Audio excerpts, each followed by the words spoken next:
Sigo porque hubo un percance comunicacional, se cayó el celu.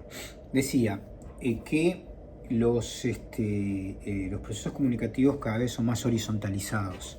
Es decir, el enunciador está cada vez más pendiente y más interesado en que el receptor se sienta interpelado, ¿no? Antes decía que esto es un proceso histórico porque cientos o miles de años atrás todos los procesos eran casi una orden, ¿no? Se escribía una tablilla entre los babilónicos, ¿no?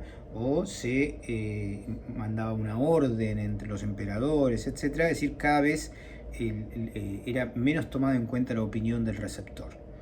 La realidad es que los procesos democratizadores que se inician básicamente en la llamada revolución burguesa y sobre todo en la Revolución Francesa, está muy pendiente de qué opina, qué le pasa, qué siente, qué percibe el receptor, porque el receptor empieza a tener cada vez más relevancia, ¿no? Obviamente que en la actualidad esto es clave y se ve también en el desarrollo tecnológico de la respuesta. Es decir, yo hago esta clase y ustedes pueden opinar en relación, y de hecho opinan en un trabajo práctico, ¿no? En relación a los conceptos brindados en la materia, ¿no?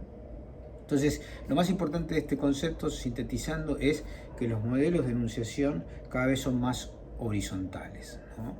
Y que los contextos en donde se dan los mecanismos comunicacionales también han ido cambiando y continuarán cambiando sin duda, porque son contextos de mayor intermediación y pluralidad. Son contextos en los que las propias nuevas tecnologías permiten mayor intercambio. Pienso, por ejemplo, en la radio, en la televisión, que piden opiniones del público y que esa respuesta se utiliza, en el cine también últimamente, y esa respuesta se utiliza para orientar los contenidos, ¿no? para dar respuesta a quienes son los receptores de ese proceso comunicacional.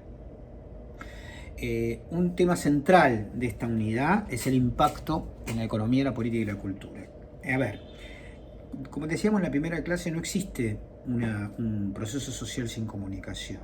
Ahora, la comunicación empieza a ser cada vez objeto de mayor investigación y relevancia porque, digamos, el sistema social descubre, se da cuenta, percibe que la comunicación es un elemento cada vez más central en la producción del sentido común y de la política. Es decir, no hay política sin comunicación y por lo tanto el marketing político, o sea, las herramientas conceptuales para tratar de convencer a una ciudadanía cada vez se desarrollan más de maneras a veces obviamente transparentes y a veces espurias, ¿no? Simplemente como una estrategia casi de manipulación del receptor o del intento de manipular del receptor. Pero claramente la comunicación ya no es un territorio, si se quiere, de la literatura, de la lingüística, de la filología, de la traducción, de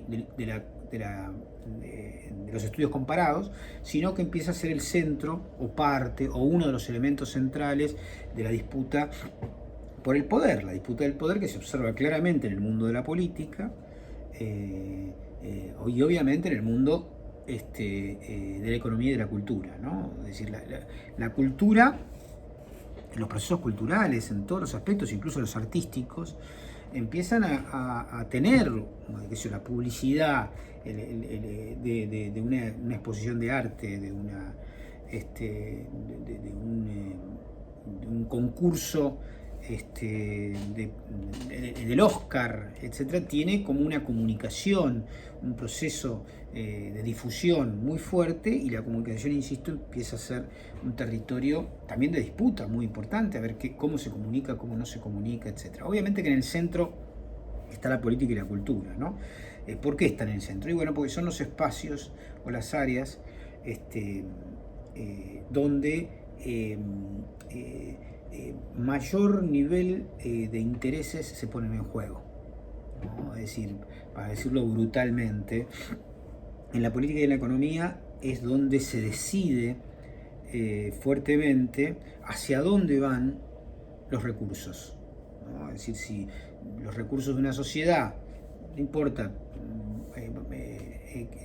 dichos en términos de pesos, de dólares, de capital, de empresas, no importa en qué formato, la política, dentro de las regulaciones económicas, el discurso político y el debate político es en donde se especifica hacia dónde van a ir esos recursos, ¿no? Y ahí, bueno, obviamente, para decirlo en lenguaje casi tanguero, está la madre del borrego, y por eso la comunicación aparece como un elemento crecientemente de estudio, porque se requiere sus saberes para tratar de convencer a una sociedad de que está bien que los recursos vayan para un lado o vayan para el otro. Digo, por ejemplo, en términos de división de la renta, en términos de división del capital social acumulado en una sociedad determinada, ¿no? Es decir, si yo pongo una regulación que digo, bueno, a partir de este momento, digo una tontería para dar un ejemplo, ¿no? A partir de este momento nadie podrá tener más de 10 millones de dólares, y todo lo que sea más de 10 millones de dólares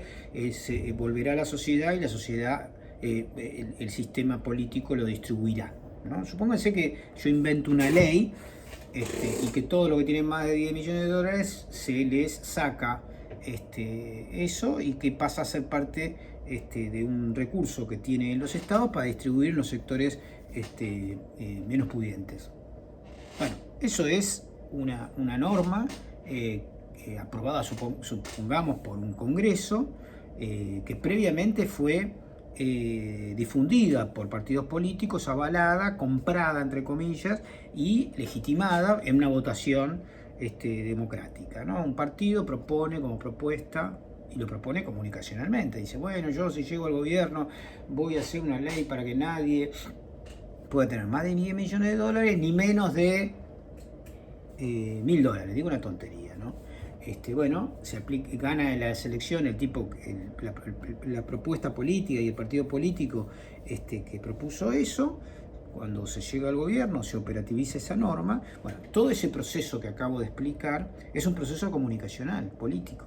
Es un proceso de disputa política donde hay un partido que dice, no, eso está mal, eso no debe hacerse, es confiscatorio, etcétera, etcétera. Bueno, cuestión es que la comunicación es el centro del debate público, donde se legitiman, se cuestionan, se avalan y se combaten determinados conceptos, ideas, propuestas, normativas, regulaciones que pueden o no llegar a ser aprobadas o desaprobadas, ¿no es cierto? En ese sentido es muy importante entender que la comunicación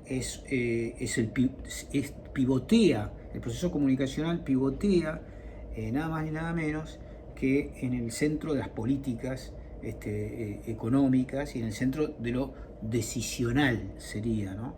Que es muy importante.